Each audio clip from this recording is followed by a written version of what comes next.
Hi guys, my name is Sagar. Welcome back to this front end mastery series. ये HTML का lecture चल रहा है, यानी कि HTML का सेक्शन चल रहा है। और इस लेक्चर 3 पे हम समझेंगे HTML के अंदर लिस्ट कैसे काम करती हैं, टेबल्स कैसे क्रिएट करे जाते हैं, इमेज को कैसे इंसर्ट किया जाता है और एट्रीब्यूट टैग के बारे में भी जान रहे होंगे। इन चारों टॉपिक्स को हम कवर करने वाले हैं। बट बिफोर स्टार्टिंग में आपको एक ट्रिक के बारे में बताना चाहता हूँ जो कि माइंड ब्लोइंग ट्रिक है। ठीक है, आप फ्लेक्स भी कर सकते हो अपने दोस्तों के सामने इसका यूज करके। तो बेसिकली आपको आना है किसी भी वेबसाइट पे, जैसे मैं यहाँ पे आता हूँ amazon.com पे। ठीक है, सॉरी .in होता है। और आपको कहीं पर भी राइट क्लिक कर लेना और इंस्पेक्ट पे आ जाना है। अब बेसिकली अगर आपको इसके अंदर कुछ भी एडिट करना है तो आपको सबसे पहले तो HTML का स्ट्रक्चर समझना पड़ेगा कि भैया मैं कहाँ पे कैसा क्या लिखूं, और फिर उस हिसाब से आपका कंटेंट आप एडिट कर सकते हो। बट उतना कुछ करने की जरूरत नहीं है। सिंपल आपको ढूंढना है बॉडी टैग। ठीक है, बॉडी टैग आ गया। बॉडी टैग और क्लास के बीच में सबसे पहले एक स्पेस दे दो और यहाँ पे आपको बस इतना लिखना है, कंटेंट एडिटेबल। अभी आप कहीं पर भी वेबसाइट पे आइए और जो आपको चेंज करना है आप अपने मन से कर सकते हैं। जैसे यहाँ पे इसका प्राइस है 347। ठीक है, हम इसको यहाँ पे कर देते हैं फ्री फॉर टुडे। ठीक है, अब जैसे मान लेते हैं और आइटम जैसे देखते हैं, जैसे कि ये माइक है, माइक का प्राइस यहाँ पे क्या है 43,000। तो इसको भी हम आज के लिए कितना कर देते हैं, 0 रुपीज पे कर देते हैं। ठीक है, तो आईफोन 15 प्रो मैक्स भी 1,37,000 का कुछ मिल रहा है, इसको भी 0 रुपीज का कर देते हैं। तो कुछ इस तरीके से आप अपनी एक अलग दुनिया बना सकते हैं जहाँ पे आपको सब कुछ फ्री में मिलने वाला है, बट एक्चुअल में फ्री में नहीं मिलने वाला। So this is just for knowledge, कुछ ऐसा पहाड़ नहीं टूटने वाला। बट यस, आप इस चीज से कुछ ना कुछ फ्लेक्स कर सकते हैं दोस्तों के सामने। तो यस, बैक टू टॉपिक, हम आ जाते हैं अपने लेक्चर के अंदर और यहाँ पे हम बना लेते हैं एक फोल्डर चैप्टर 3 के नाम से। तो सबसे पहले हम समझेंगे कि लिस्ट क्या होते हैं HTML में। जैसे आपने देखा होगा, लिस्ट मतलब नॉर्मली लिस्ट की मैं बात कर रहा हूँ यहाँ पे। तो हम क्या करते हैं, एक बॉयलर प्लेट जनरेट कर लेते हैं। सबसे पहले Shift+1 दबाएंगे, एक्सक्लेमेटरी साइन आ जाएगा, एंटर दबाना है एंड ऑटोमेटिकली बॉयलर प्लेट आपकी बनके यहाँ पे आ जाएगी। और मैं यहाँ पे लिखता हूँ कि लिस्ट टैग। तो बेसिकली लिस्ट टैग यानी कि सिंपल लिस्ट क्रिएट करना। अब लिस्ट क्या होती है, वही आइटम्स की लिस्ट बोल रहा हूँ। जैसे अगर मेरे पास 10 बच्चों की लिस्ट है तो मैं क्या बोलूंगा, ये मेरे पास एक लिस्ट है। लिस्ट क्रिएट करते आना चाहिए। जैसे आपने बहुत सारी वेबसाइट्स पे देखा होगा, प्रोडक्ट की लिस्टिंग होती है, और जैसे अगर आप बस वगैरह भी बुक करते हो या फिर ऑनलाइन कुछ भी बुक करते हो तो वहाँ पे लिस्टिंग्स होती हैं। यानी कि एक से ज्यादा प्रोडक्ट को दिखाने के लिए आपको लिस्ट टैग का यूज करना पड़ेगा। तो उसके लिए बहुत आसान होता है। सबसे पहले तो हम यहाँ पे क्या करते हैं, एक हेडलाइन क्रिएट कर लेते हैं कि लिस्ट टैग, और यहाँ पे एक प्रॉपर्टी में लगा देता हूँ कि अलाइन कर दो इसको कहाँ पे, सेंटर में। ठीक है, ये सेंटर में आ गया। अभी लिस्ट को क्रिएट करने के लिए आपको कुछ नहीं करना है। सिंपल दो चीजें आपको पता होनी चाहिए। दो टाइप्स की लिस्ट होती है, एक होता है अनऑर्डर्ड लिस्ट जिसका कोई ऑर्डर नहीं होता, और एक होती है ऑर्डर्ड लिस्ट। अनऑर्डर्ड लिस्ट यानी कि जो कोई ऑर्डर में नहीं होती। ऑर्डर्ड लिस्ट यानी कि जैसे स्टूडेंट 1 का नाम ये है, स्टूडेंट 2 का नाम ये है, स्टूडेंट 3 का नाम ये है, इसको बोलते हैं ऑर्डर्ड लिस्ट। ठीक है, यानी कि एक ऑर्डर में स्पेसिफाइड है। तो सबसे पहले हम देखते हैं कि अगर हमें अनऑर्डर्ड लिस्ट क्रिएट करनी है तो सबसे पहले हमें HTML को बताना पड़ेगा कि हम एक अनऑर्डर्ड लिस्ट क्रिएट करने जा रहे हैं। इसके लिए आपको UL टैग का यूज करना है। इसके अंदर अब आपको लिस्ट के आइटम्स रखने हैं। उसके लिए आपको LI टैग का यूज करेंगे, यानी कि लिस्ट आइटम। और इसके अंदर आप आइटम रख सकते हैं। जैसे मान लेते हैं सबसे पहले हम रखते हैं क्या, माइक एक रख लेते हैं LI, एक रख लेते हैं कैमरा, एक और रख लेते हैं लैपटॉप। तो ये 3 आइटम्स। अभी देखो मैंने क्या बोला था, ये अनऑर्डर्ड लिस्ट है, यानी कि इनकी जो लिस्ट है वो सर्कल से क्रिएट की हुई है। इनको आप मेजर नहीं कर सकते, यानी कि पहले नंबर पे क्या है, दूसरे नंबर पे क्या है। This is just an item list. But अगर आपको एक लिस्ट क्रिएट करनी है जो कि एक ऑर्डर्ड में हो, 1 2 3 4 5 6 ऐसे में, तब आप यूज करेंगे ऑर्डर्ड लिस्ट का, जिसके लिए आपको सिंपल OL लिखना है। OL लिखा, ऑर्डर्ड लिस्ट, और इसके अंदर आपको आइटम्स नेम लिख देने हैं, जैसे कि माइक। इसी को कॉपी पेस्ट कर लेते हैं। ठीक है, अब देखो 1 2 3। सो डिफरेंस आपके सामने है ऑर्डर्ड लिस्ट और अनऑर्डर्ड लिस्ट के बीच में जो भी होता है। एक और चीज मैं आपको बता देता हूँ, जैसे ये अनऑर्डर्ड लिस्ट जो है, तो यहाँ पे HTML बाय डिफॉल्ट डॉट से एक लिस्ट क्रिएट करिए। अगर आपको स्क्वायर चाहिए, ठीक है, तो आपको सिंपली आना है अनऑर्डर्ड लिस्ट के टैग के अंदर और यहाँ पे लिखना है कि जो टाइप है हमें वो चाहिए स्क्वायर में। वैसे ही ऑर्डर्ड लिस्ट के अंदर भी आपको ऑप्शंस मिलते हैं, जैसे 1 2 3 ABC, small ABC, Roman numbers पे भी आप एक लिस्ट क्रिएट कर सकते हैं। तो उसके लिए भी आपको सिंपल क्या करना है, टाइप लिखना है। जैसे यहाँ पे आपको 5 ऑप्शन मिलते हैं, एक न्यूमेरिकल, एक अल्फाबेटिकल जो कि अपर केस में होगा, एक लोअर केस में होगा, और रोमन नंबर्स पे भी मिल जाता है, जैसे 1 2 3 1 2 2, जैसे कि single I, double I, triple I. अब हमेशा ये आई नहीं रहेगा, आपको रोमन नंबर्स अगर आप यूज कर रहे हैं तो आपको थोड़ा बहुत पता होना चाहिए। जैसे यहाँ पे देखो IV आ गया, यानी कि 4th नंबर पे। एक और हम ऐड कर लेते हैं, जैसे कंप्यूटर ऐड कर लेते हैं। तो ये डिफरेंस होता है between unordered list and ordered list. इसके अलावा और कुछ नहीं होता। तो चलिए, इतना ही था लिस्ट के बारे में। अब हम आगे बढ़ते हैं और समझते हैं कि टेबल्स क्या होते हैं। टेबल्स पे आपको ज्यादा अच्छे से ध्यान देने की जरूरत है, क्योंकि अगर ये आपको आएगा तो HTML बहुत ज्यादा आसान होगी। वैसे है सच में आसान, बट कुछ लोगों को जल्दी समझ में जाता है, कुछ लोगों को नहीं आता है। तो टेबल्स हम यहाँ पे टाइटल चेंज कर लेते हैं, H1 टैग के अंदर हम लिख लेते हैं टेबल्स इन HTML प्लस एक HR टैग के बारे में आपको बताना चाहूंगा। ये सिर्फ ओपन होता है, इसको क्लोज करने की जरूरत नहीं है। HR टैग यानी कि जैसे आप इसको यूज करेंगे तो नीचे एक लाइन ड्रॉ हो जाएगी, हॉरिजॉन्टल रो, ठीक है। तो बेसिकली इसका यूज मैं बस इसलिए कर रहा हूँ ताकि डिफरेंशिएट हो सके कि अब यहाँ से नीचे से हमारा जो है टेबल स्टार्ट हो रहा है। तो इसको भी हम यहाँ पे एक प्रॉपर्टी दे देते हैं, align equal to center. Yes, तो बेसिकली चलिए टेबल्स कैसे क्रिएट करे जाते हैं। सॉरी, अलाइन की स्पेलिंग गलत हो गई। तो देखो HTML में कोई एरर नहीं दिखता, खुद से आइडेंटिफाई करना पड़ेगा कि भैया वो काम क्यों नहीं कर रहा है। टेबल क्रिएट करने के लिए HTML में एक स्ट्रक्चर होता है, ठीक है। जैसे बॉडी हमारा एक स्ट्रक्चर है जिसके अंदर हमारे सारे एलिमेंट्स आते हैं वेबसाइट के कंटेंट के, वैसे ही टेबल हमारा पहले एक टैग क्रिएट होता है, इसके अंदर हमारा टेबल का जो डेटा हम रखेंगे वो आता है, ठीक है। यानी कि जैसे लिस्ट में था, पहले आप स्पेसिफाई करो कि ये ऑर्डर्ड लिस्ट है, उसके अंदर फिर आप लिस्ट आइटम रखते थे, ठीक है। बट टेबल के अंदर थोड़ा सा मामला कॉम्प्लिकेटेड है, आपको समझना पड़ेगा। तो सबसे पहले हमें क्रिएट करना है टेबल टैग, और सिंपल टेबल लिखेंगे, एंटर दबा देंगे और ये टेबल टैग आपका क्रिएट हो चुका है। ये मेन कंटेनर होता है। अब जो भी टेबल से रिलेटेड टैग्स होंगे वो इस टैग के अंदर है। अब ये जो टेबल है इसके अंदर आपको कुछ चीजें समझनी पड़ेंगी, कुछ इसके अंदर जो टैग्स यूज करने वाले वो समझने पड़ेंगे। सबसे पहले जो हम यूज करने वाले हैं विच इज TR, इसका भी ओपन क्लोज टैग होता है। सिर्फ जो HR है इसका कोई क्लोज टैग नहीं होता, मैं आपको बताते चलूंगा किसका होता है किसका नहीं, बट अभी ध्यान में रखो इन सबका ओपन क्लोज होता है। TR क्या करता है, defines a row in the table. इसके अंदर दो सेल्स होंगे, एक TH और एक TD। TH बोले तो टेबल हेडर सेल और TD बोले तो टेबल डेटा सेल्स, ठीक है।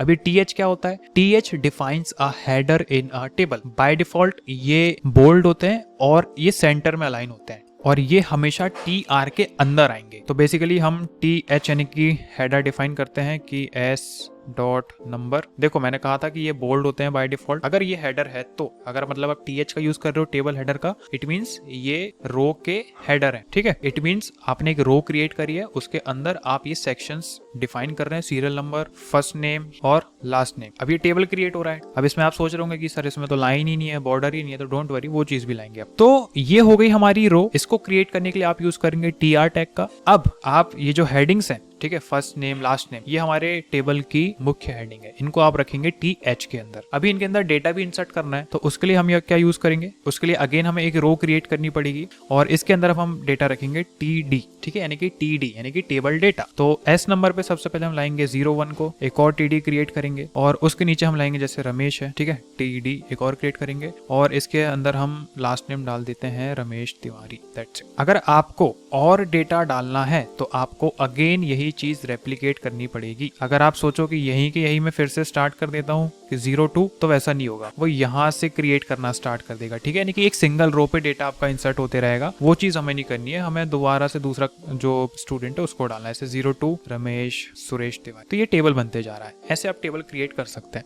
बट आपके दिमाग में एक क्वेश्चन आ रहा होगा कि ये टेबल तो टेबल जैसा लग नहीं रहा है, मतलब नॉर्मल डेटा जैसा लग रहा है। तो इसके लिए आपको देना पड़ेगा बॉर्डर, ठीक है, यानी कि इसको एक बॉक्स में डालना पड़ेगा। उसके लिए क्या करना है, सिंपल आपको टेबल टैग में आना है मेन वाले, और यहाँ पे आपको एक प्रॉपर्टी देनी है विच इज बॉर्डर। अब देखो जैसे मैंने बॉर्डर लिखा है तो बाय डिफॉल्ट ये चीज हो गई है। अब लग रहा है कि ये टेबल है। मैं यहाँ पे अगर 2 डालूं तो देखो ये बोल्डनेस होते जा रही है। जैसे 20 डालते हैं तो देखो ये हो गया, 10 डालते हैं तो ये हो गया। तो ठीक है, इतना सही है, अच्छा लग रहा है। अभी जो टेबल इसको आप और अच्छे से क्रिएट कर सकते हो, डिजाइन कर सकते हो with the help of CSS, जो कि मैं अभी नहीं पढ़ा रहा हूँ, बट आने वाली सीरीज में, मतलब ये जो सीरीज चल रही है आने वाले लेक्चर में जरूर बताऊंगा। So this is all about table. और आप इस टेबल पे कुछ और प्रॉपर्टीज भी ऐड कर सकते हैं, जैसे अलाइन सेंटर, यानी कि टेबल को बीच में ला लो। इसमें और प्रॉपर्टीज आप ऐड कर सकते हैं जैसे कि विड्थ, टेबल की विड्थ कर दो कितनी, 200 कर दो, 400 कर देते हैं, यस अब ठीक है। हाइट भी आप एडजस्ट कर सकते हैं, जैसे हाइट हम कर देते हैं कि 200, ये भी ठीक है। बट अभी आप देख रहे हो कि ये जो कंटेंट ये चिपका चिपका सा आ रहा है, राइट। तो इसके लिए ज्यादा HTML सीखने की जरूरत नहीं है, क्योंकि हम CSS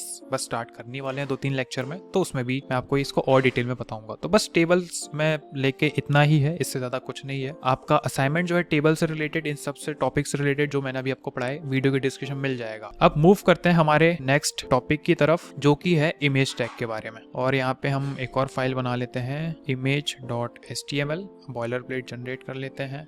टाइटल का नाम दे देते हैं इमेज टैग, और एक हेडलाइन भी क्रिएट कर लेते हैं इमेज टैग, और इसको अलाइन कर देते हैं किसमें, सेंटर में, not content, its centre, yes, और एक HR टैग का यूज कर लेते हैं ताकि एक लाइन क्रिएट हो जाए। अभी मैं आपको दो वेबसाइट्स बताता हूँ, अनस्प्लैश और फ्रीपिक। जैसे मैं फ्रीपिक में आता हूँ, आप अपने पीसी में डाउनलोड करके भी डायरेक्टली फाइल्स यूज कर सकते हैं अपने वेबसाइट में। बट जैसे हम सिंपल यहाँ से कोई भी इमेज उठाते हैं, जैसे AI इमेजेस पे आते हैं और कोई एक इमेज पसंद कर लेते हैं इनमें से कोई भी। बट उसके पहले मैं आपको इमेज टैग के बारे में बता देता हूँ कि इमेज इंसर्ट कैसे किया जाता है। तो उसके लिए सिंपल आपको इमेज टैग का यूज करना पड़ेगा और कुछ नई चीज नहीं है। सिंपल आपको इमेज लिखना है और एंटर दबा देना है, तो कुछ नहीं होगा। इमेज के लिए आपको सिर्फ IMG लिखना है, IMAGE नहीं लिखना है हर बार की तरह। IMG आप लिखेंगे तो ये आपसे दो चीजें मांगेगा। सबसे पहला SRC सोर्स, यानी कि आपकी इमेज बैठी कहाँ हुई है, मुझे उसका एड्रेस चाहिए। तो अगर आपकी पीसी में बैठी हुई है तो आप उसकी लोकेशन कॉपी पेस्ट कर सकते हैं, बट इस केस में हम वैसा कुछ नहीं कर रहे। हम यहाँ पे ऑनलाइन एक इमेज उठा रहे हैं, तो मैं यहाँ पे क्या करूंगा, कॉपी इमेज एड्रेस कर लूंगा और यहाँ पे source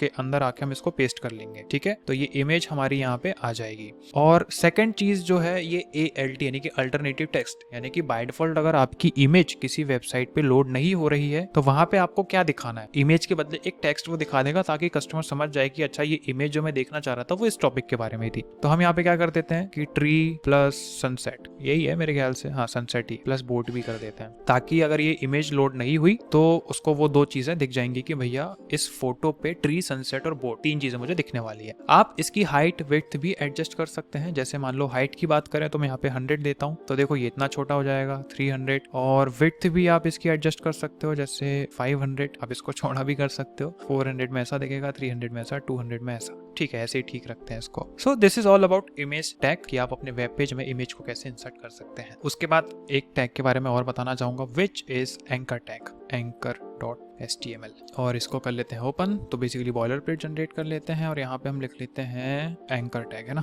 anchor tag. Headline create कर लेते हैं एंकर टैग और इसको कर देते हैं अलाइन सेंटर और यहाँ पे एक HR टैग। अब एंकर टैग क्या होता है उसके पहले मैं आपको एक सिनेरियो समझा देता हूँ। जैसे कि आप किसी वेबसाइट पे जाते हैं, ठीक है, यस, Amazon पे जाते हैं। अभी जैसे इस वेबसाइट पे हम आते हैं, आप देख रहे हो यहाँ पे buy again, net, team, business detail, saving up, today deal, quantity, discount, ये सब चीजें लिखी हुई है। अगर मैं यहाँ पे कहीं पर भी क्लिक करता हूँ, जैसे बाय अगेन पे आता हूँ, तो देखो ये मुझे दूसरे पेज पे लेके आ रहा है, यानी कि इन टेक्स्ट के साथ एक लिंक अटैच्ड है। अगर मैं इस टेक्स्ट पे क्लिक करूंगा तो वो मुझे उस एड्रेस पे लेके जाएगा। वो चीज कैसे कर सकते हैं आप अपनी वेबसाइट पे, उसके लिए आप यूज करेंगे एंकर टैग का, यानी कि आप एक लिस्ट क्रिएट करेंगे। अब उस लिस्ट के अंदर ऑब्वियसली अगर कोई यूजर ऐड टीम पे क्लिक करना चाहे तो वो उसे एक दूसरे पेज पे लेके जाए, बिजनेस डील्स पे आना चाहे तो वो उसे एक दूसरे पेज पे लेके जाए। वो चीज आप कर सकते हो एंकर टैग की मदद से, यानी कि टेक्स्ट में लिंक ऐड करना। ठीक है, कैसे करेंगे, सिंपल, आपको उसके लिए A लिखना है बस। अब उसके बाद ये पूछेगा हाइपर रेफरेंस, यानी कि भैया आप बताओ कहाँ पे आपको रीडायरेक्ट कराना है। सबसे पहले तो आपको इस टैग के अंदर नाम लिख लेना है, जैसे मान लेते हैं कि कोडिंग वाइज। अब मैं ये चाहता हूं कि अगर यूजर इस पे क्लिक करे इस टेक्स्ट पे तो वो कोडिंग वाइज की वेबसाइट पे पहुंच जाए। उसके लिए आपको क्या करना है, सिंपल आना है, codingwise.in वेबसाइट को ओपन कर लेना है। और मतलब आप कोई भी वेबसाइट ओपन कर सकते हो जहां पे आपको रीडायरेक्ट कराना है। तो मैं यहाँ पे इस एड्रेस को कॉपी कर लेता हूँ और वापस यहाँ पे आता हूँ, और ये जो हाइपर रेफरेंस के बाद में जो डबल कोटेशन लगे इसके बीच में आपको लिंक को कॉपी पेस्ट कर देना है। ठीक है, अभी देखो जैसे ही लिंक को मैंने कॉपी पेस्ट नहीं करी थी, इसका कलर पर्पल था, जैसे मैंने लिंक अटैच करी इसका कलर ब्लू हो गया। अब मैं इसमें जैसे ही क्लिक करूंगा, ये देखो ये मुझे सेम टैब पे वो लिंक के एड्रेस पे पहुंचा देगा। पहुंच गया। मैं आपको एक और प्रॉपर्टी के बारे में बताना चाहूंगा, विच इज टारगेट, यानी कि इसके अंदर बेसिकली चार चीज आती है, ब्लैंक, पेरेंट, सेल्फ और टॉप। अगर आप ब्लैंक करते हैं इसका मतलब आप ये कह रहे हैं कि भैया अगर कोई इन लिंक पे क्लिक करे, यानी कि कोई कोडिंग वाइज पे क्लिक करे, जैसे अभी मैं क्लिक कर रहा था तो क्या हो रहा था, मैं सेम टैब पे ओले लिंक ओपन हो रही थी। बट अगर मैंने टारगेट को ब्लैंक किया हुआ है तो जैसे ही मैं इसको क्लिक करूं इसका मतलब मैं ये कह रहा हूं कि भाई आपको जो लिंक है वो दूसरे टैब में खोलनी है, सेम टैब में नहीं खोलनी है। ऐसी ये चार प्रॉपर्टीज होती हैं, पेरेंट, सेल्फ और टॉप करके। इन सब के बारे में मैं इन डिटेल इस वीडियो के डिस्क्रिप्शन में नोट्स के साथ अटैच कर दे रहा हूं ताकि आप उनको अच्छे से समझ पाएं। अब ये जो हमने चार टॉपिक्स पढ़े हैं प्लस जो प्रॉपर्टी मैंने आपको बताई थी कंटेंट एडिटेबल वाली, वो भी आप ट्राई करके बताना कैसी लगी। और मिलते हैं नेक्स्ट वीडियो पे जहां पे हम फॉर्म्स क्रिएट करने के बारे में जान रहे होंगे और कुछ एडवांस टॉपिक के बारे में। वीडियो कैसी लगी बताना, और अगर आप इस सीरीज को कंसिस्टेंटली फॉलो कर रहे हो, सारे असाइनमेंट फॉलो कर रहे हो, तो सैल्यूट टू यू। ऐसे ही सारे असाइनमेंट्स करते रहो क्योंकि सिर्फ देखने से आप एक वेब डेवलपर नहीं बनने वाले, आपको प्रैक्टिस भी करनी पड़ेगी। मिलते हैं नेक्स्ट वीडियो में। Thank you so much for watching and channel को सब्सक्राइब कर दो और वीडियो को लाइक करो और कमेंट करके बताओ कि कैसा लग रहा है। ठीक है, thank you so much for watching.